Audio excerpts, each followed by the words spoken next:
Upaya mensukseskan program Perdesa Taman Seribu Pohon, Puspika Kecamatan Cibitung melakukan penanaman pohon serentak di Kampung Gunung Batu, Desa Talaga Murni, Kecamatan Cibitung, Kabupaten Sukabumi pada hari Selasa 6 September 2022. Penanaman tersebut juga dihadiri berbagai unsur, mulai dari para kades sekecamatan Cibitung, FKPLH Satgas Penanaman, Karang Taruna, serta unsur lainnya.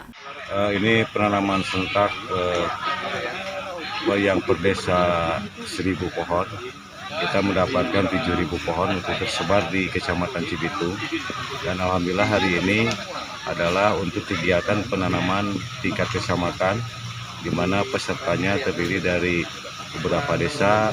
Semua desa alhamdulillah hadir, OPD, Forkopincam, lembaga keagamaan, kemasyarakatan. Untuk itu kami mengucapkan terima kasih kepada warga masyarakat yang telah berpartisipasi dalam kegiatan penanaman di Desa Talaga, Kecamatan Cibitung. Dengan adanya program peduli terhadap lingkungan dalam rangka memperingati Hari Jadi Kabupaten Sukabumi ke-152, Supriyatna, seorang polisi kehutanan, berharap semua unsur khususnya di Kecamatan Cibitung bisa menjaga dan merawat semua bibit pohon yang telah ditanamkan. Ini Pak, di sini penanaman 1000 pohon per desa. Ini sumbernya ada dari BPDAS ya, yang pertama ini bibitnya, dan katanya ada dari BRI ya Pak. Ya. Dan maksudnya ini adalah dalam rangka hari jadi itu ya, hari jadi Kabupaten Sukabumi yang ke-152 ya.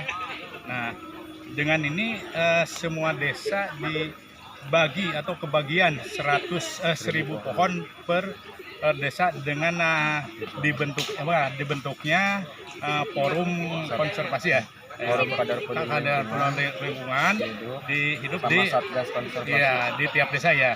Nah, untuk itu mari kita jaga, karena kalau menjaga pohon satu pohon berarti kita ini menghidupkan untuk 2 orang, karena satu pohon bisa menghasilkan oksigen untuk 2 orang hidup.